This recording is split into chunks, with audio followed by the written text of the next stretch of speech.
Look up here, I'm in heaven. I've got scars that can't be seen. Those are the opening lines of the song Lazarus, written by the late rock star David Bowie for the album Black Star, which was released on January the 8th, his 69th birthday. 3 days later, Bowie died of the cancer he had been keeping secret from his worldwide public.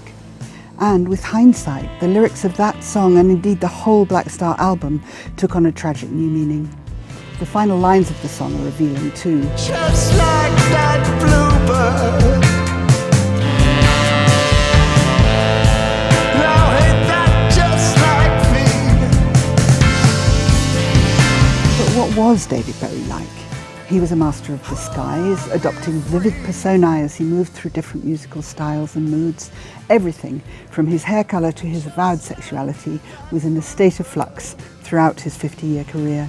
He was, as one of the songs on 1971's Hunky Dory album has it, chameleon, comedian, Corinthian and caricature.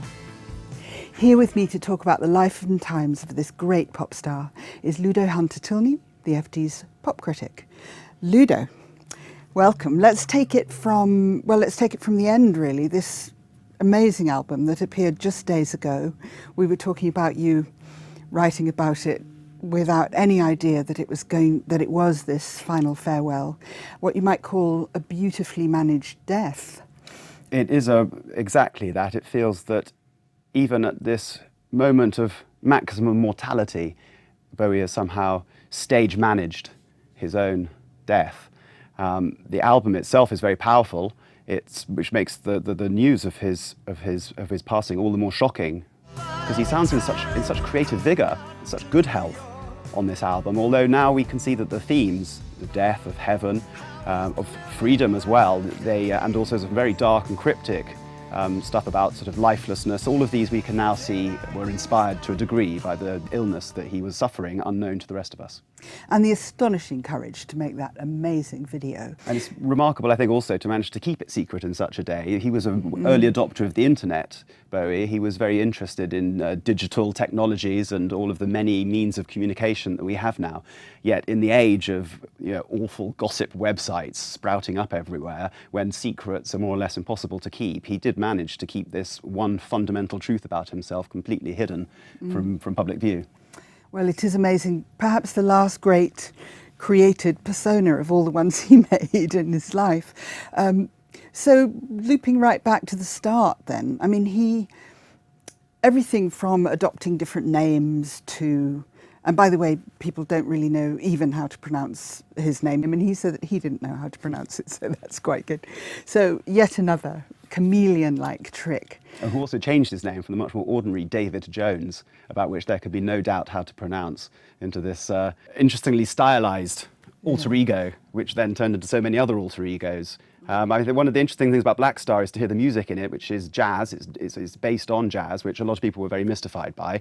Bowie's gone and made a jazz album. What is he thinking of? And in fact, that was the music, one of the musics that he grew up on when he was just David Jones before he did become Bowie. Yeah. Then the saxophone, he was taught by a jazz musician who said he was quite an unexceptional player. Well, no one element in him was ever the thing. He was not, the world's greatest singer or the world's. What he did is that he showed what pop music could truly be, because it was everything.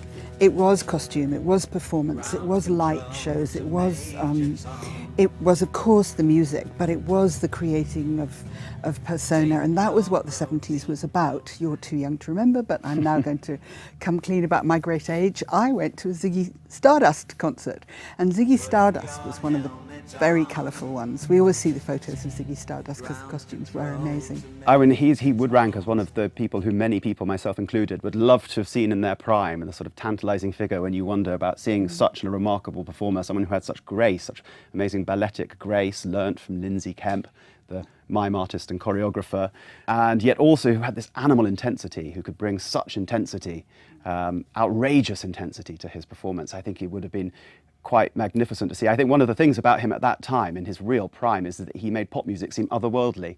It seemed like some sort of alien art form, some new and alien art form, which, although it had obviously started, he was born 12 years to the day after Elvis Presley, but it's as if he took that sort of R&B and rock and roll and he turned it into this sort of otherworldly art form. The whole thing about Bowie, his androgyny, the dressing up. I know that Jagger was doing very... And Plant as well. I think androgyny was part of the music. What Bowie did was to take it away. He just really ripped away that macho side. He kept the androgyny.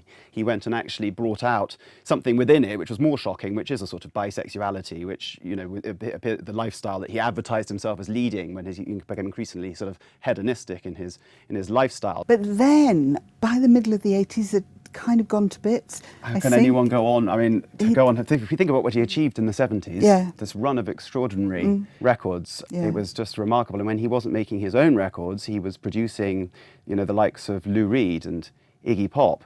And so the way he goes from the glam rock of sort of hunky-dory through to the Philly soul of his Young Americans and then into the electronic music of the Berlin Trilogy. It was an astonishing work rate, and all the while he was leading a life of such extraordinary dissolution and depravity. One wonders how he managed to get a single thing accomplished. So I think that by the 80s, and let's not forget that he did have his biggest commercial hit in the 80s, Let's Dance, did turn him into a sort of global star.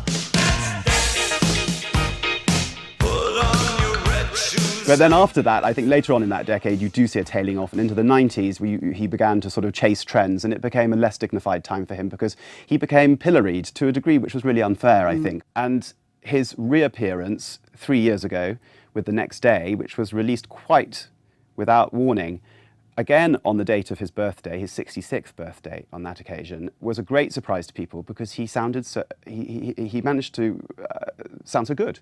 And it was as if something had been kindled in him again, which had disappeared long ago. And this new album, which I think is even better, Black Star is even better, makes one think that the irony, the very sad irony that he should be taken away at the moment that his artistic powers seem to have returned to him in really very impressive force. And it does give Black Star, it makes one realise that one of its meanings might be the full stop, the round black full stop on a life, but which of course it lives on, Lazarus style, in the music that we're discussing, and which I think will live on for generations to come. So you think that's what his legacy will be? Yes. You think it's a strong one? I think it is because he moved on, because he wasn't just stuck in the blues rock basically. There were many great bands around the time of the 70s. You know, the Led Zeppelins and the Pink Floyds, and I sort of feel that Bowie did, he did anticipate changes which came to a much greater degree than they did for all that they are very, very great bands. They sort of did a different thing. He did sort of anticipate the movement towards videos in the 80s and then the digital culture that would begin in the 90s. And you can feel all of these sorts of themes running through his music and the way it changed from rock in towards pop and soul and electronic music and so on. You feel that it also began to sort of anticipate a world in which people listen to everything and that all of those old barriers which defined how people listen to music would disappear. You could listen to pop music and you can listen to rock music and you can listen to hip hop and everything else all at once. And so it feels that he was this figure of our times, which I think will also continue to be for the times ahead as well. Hey, it's been great to talk to you. Thank you very much. I mean, you know so much about it and you've thought about it so much, and it's really wonderful to hear what you have to say about this great man. I mean, we're all very sad today. I really don't often burst into tears about total strangers, but this one was very special. Thanks, Ludo. Thank you, Jan.